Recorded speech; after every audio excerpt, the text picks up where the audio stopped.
Hey you guys, today I'm going to do some examples for the radicals and exponents lesson. To convert a rational exponent to a radical, whatever number is in the denominator, that'll be your root. And I always say the root is under the ground, so that's your root. And then the top number is your exponent. And you can actually write the exponent inside the radical with the radicand, or you can do the root and then raise the whole thing to the exponent. Here's an example. If you have x to the 2/3, 3 is on the bottom, so that's your root. 2 is on the top, so that's your exponent. So you could write it like this, or you could write it like this. And a lot of examples in this lesson are using the exponent properties like I did in the last video. It's just they're rational exponents, so you're dealing with fractions, but that's no big deal, right? So let's look at the first one. It says write x to the 5/4 as a radical. So this is just utilizing what we just talked about. This will be your radicand. The denominator is your root. Root's on the bottom, right? And then the 5 will be your exponent. Okay? Or if you wanted to, you could write it like this. They are equally correct. Okay? Let's look at some more.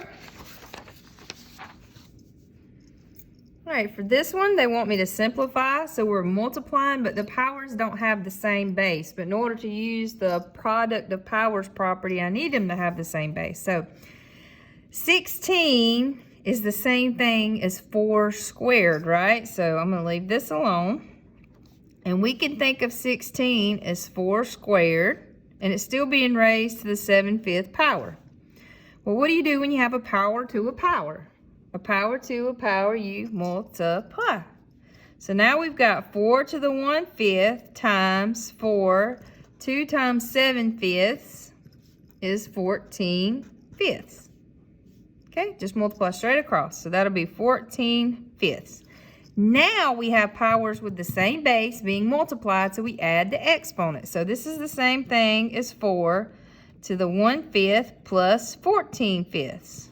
All right, well, they have a common denominator. 1/5 plus 14/5 would be 15/5.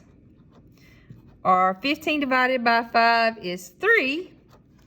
So it's 4 cubed, and since that's such a small number, let's just go ahead. 4 times 4 is 16. 16 times 4 is 64. All right. All right, let's look at a crazy one. All right, and this, I'm going to work this out with every teeny tiny baby step just because I want you to see how it works. So here we go. First, we have a power of a product. So I have got to share this exponent with everything. So 625 gets an exponent of a third. X to the 9th gets an exponent of a third. And y to the 5th also gets an exponent of a third. Now, there is no cube root of 625. 625 is not a perfect cube, but there is a perfect cube that goes into 625, and that's 125. So I could think of 625 as 125 times 5 to the 1/3. I'm going to go ahead and handle this. A power to a power, you multiply. So that would be x to the 9 times a third. Or what's the third of 9? A third of 9 is 3. And then a power to a power, you multiply. So 5 times a third would be 5/3. All right, let's go ahead and share this 1/3 with everything in here. So we have 125 to the 1/3 power times 5 to the 1/3 power times x cubed times y to the 5/3. I guess I'll simplify, and then we're going to do something with that. All right, so the cube root of 125 is 5, because 5 times 5 is 25, and 25 times 5 is 125. So the cube root of 125, this is the same thing as the cube root of 125, and the cube root of 125 is 5. All right, times 5 to the 1/3 times x cubed. Now, this is a 3 on bottom and 5 is greater than 3. So I'm going to break this up. I'm going to think of this as y to the 3/3 plus 2/3. Okay? I'm going to leave these alone for a little while and just keep on with the y.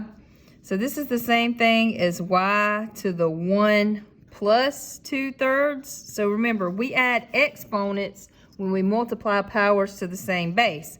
So I could think of this as y to the 1 power times y to the 2/3 power.